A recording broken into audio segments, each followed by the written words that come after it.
The Cost of Wealth, a story of family and values. Welcome to Life Tells Stories, where powerful, life-changing narratives unfold. If you're new here, make sure to hit the subscribe button so you never miss a story that could shift your perspective forever. Our channel dives deep into the complexities of life, relationships, and the lessons that shape who we become. Now, let me ask you something. Have you ever wondered what would happen if a parent's sacrifice and love were met with indifference or betrayal? Stick around to find out as we explore a story that challenges everything you think you know about family, wealth, and what really matters in life. Don't forget to like this video if you believe in the power of family values and hard-earned success.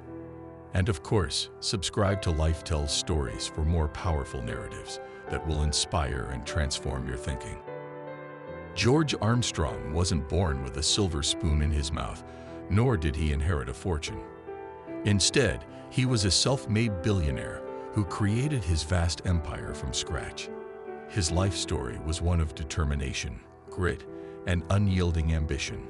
Through late nights, risky investments, and a relentless work ethic, George managed to build one of the largest tech corporations in the world.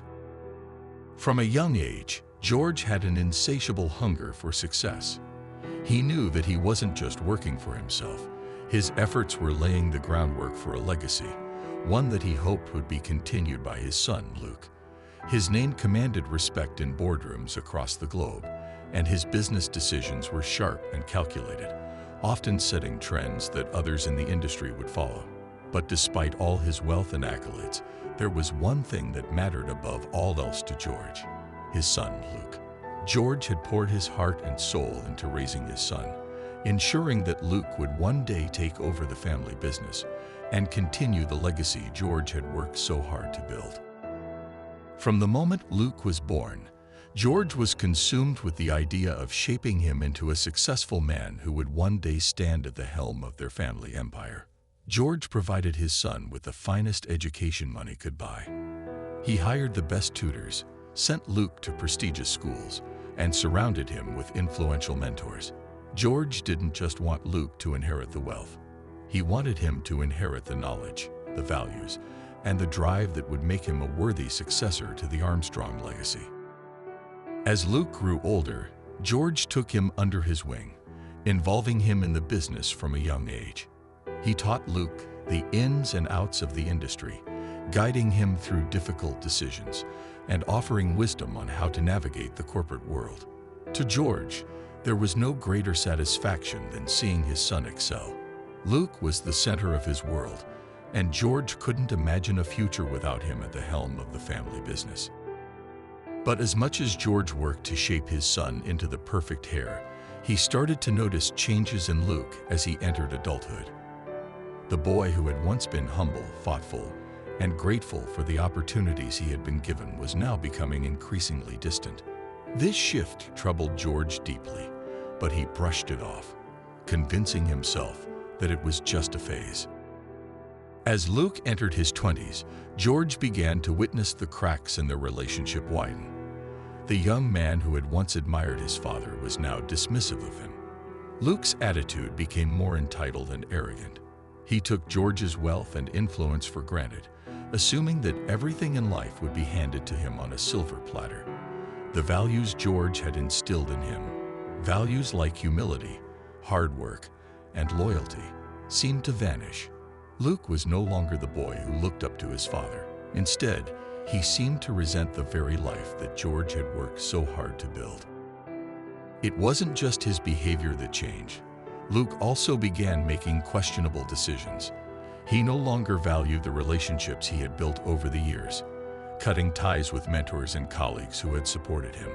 He began to act as though the rules didn't apply to him, using his family's name to get ahead, without caring for the people around him.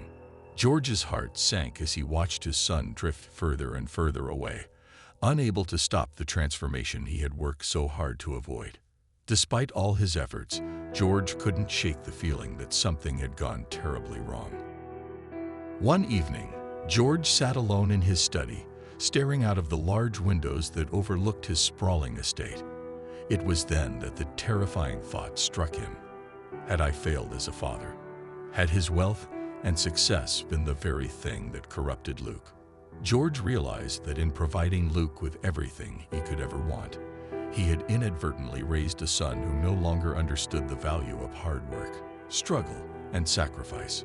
All Luke had known was privilege, and it seemed to have shaped him into someone unrecognizable. George spent the next few days in a state of turmoil, trying to come to terms with the fact that his son was not the man he had hoped he would become. Was it too late to change things? Could he still make a difference? The questions plagued his mind. In the end, George knew that he had to find out the truth, not through words, but through actions. He couldn't continue living in the shadow of uncertainty. George had to test Luke, but how could he do that without simply confronting him and risking further alienation? After much deliberation, George made the bold decision to disappear from his life. He would abandon everything: his wealth, his mansion, his identity. For the first time in years, George would live like a common man, without the luxuries that had defined his existence. He didn't tell anyone about his plan, not even his most trusted employees. He packed a small duffel bag with only the essentials and left his home in the dead of night. George's goal was simple: to see if Luke cared enough to search for him. If Luke truly valued their relationship, if he still saw his father as someone important in his life, George knew his son would try to find him. But if Luke didn't care, if he was truly indifferent to the man who had given him everything, then George would have his answer. It was an extreme test, but George was desperate for the truth. For weeks, George lived among the homeless, struggling to survive in the very world he had once left behind. His once immaculate suits became worn and ragged, his polished shoes were scuffed beyond recognition, and he found himself sleeping in shelters and begging for scraps of food. He was no longer a billionaire businessman. He was just another face in the crowd, invisible to most people. But through it all, George kept an eye on Luke's life from a distance. He saw his son living the high life, driving expensive cars, dining at exclusive restaurants, and flaunting the wealth that George had built. Luke was thriving in the very environment that George had created for him. But George couldn't help but wonder, does Luke miss me? Does he even notice I'm gone? George knew that if Luke truly valued their relationship, he would eventually realize his father's absence and search for him. But as the weeks passed, George began to feel more and more invisible, as though he were living in a world where he no longer mattered.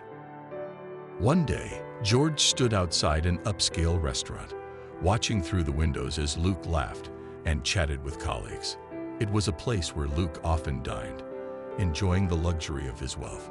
George stood across the street, hidden in the shadows, and watched as his son continued his life, completely unaware of his father's presence.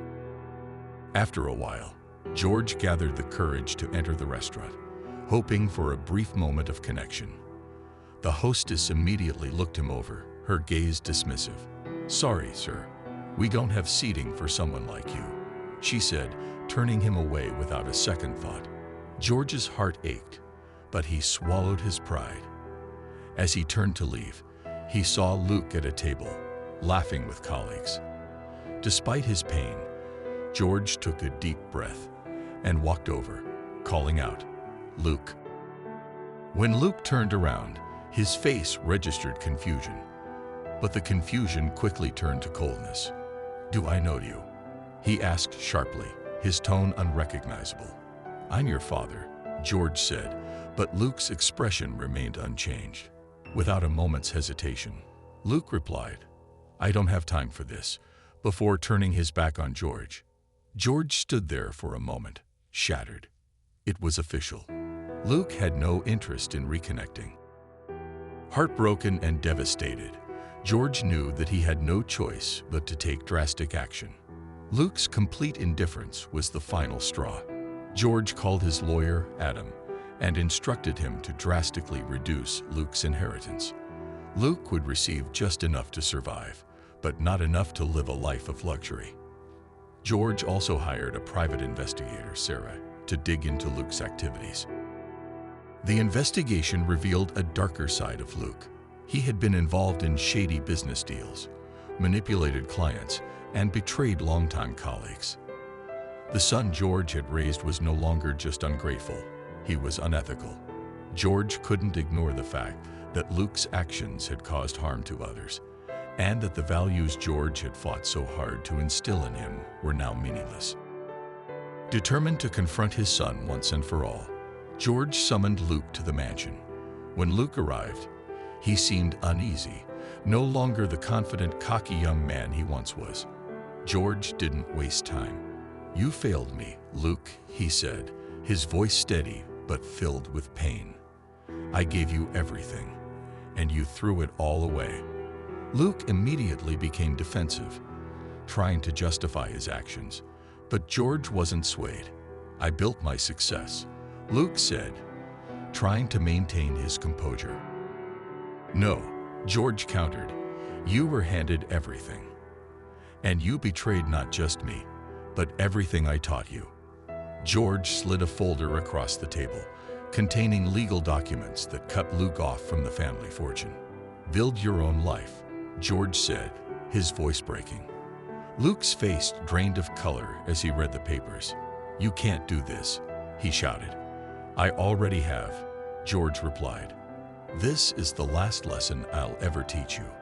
Luke stormed out, vowing never to return. In the months that followed, Luke's life began to unravel. His ventures failed, and friends who once admired him turned their backs. For the first time, Luke was forced to confront the consequences of his actions. One rainy night, he stood outside the gates of the mansion he once called home, drenched and regretful. He realized too late that the true wealth in life wasn't measured by money or status, but by family, integrity, and love. As Luke walked away, he knew that the road ahead would be difficult, but it was the only road he could walk now, alone. This story serves as a poignant reminder that wealth and material success cannot replace the things that truly matter in life: love, integrity, and relationships. George Armstrong's decision to cut his son off was painful, but in the end, it was a lesson that Luke needed to learn. Luke's realization that family is far more valuable than wealth came too late. The story reminds us all to treasure those who love and support us, and to never take for granted the lessons we're taught. What do you think about this story? Do you believe wealth can corrupt relationships, or do you think there are other factors at play?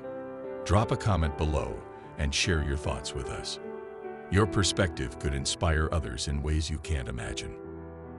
If you enjoyed this video, make sure to hit the like button, subscribe to Life Tells Stories, and share this story with someone who might need to hear it today. Until next time, remember to cherish the relationships that truly matter, and never lose sight of the values that define you. Take care, and we'll see you in the next story.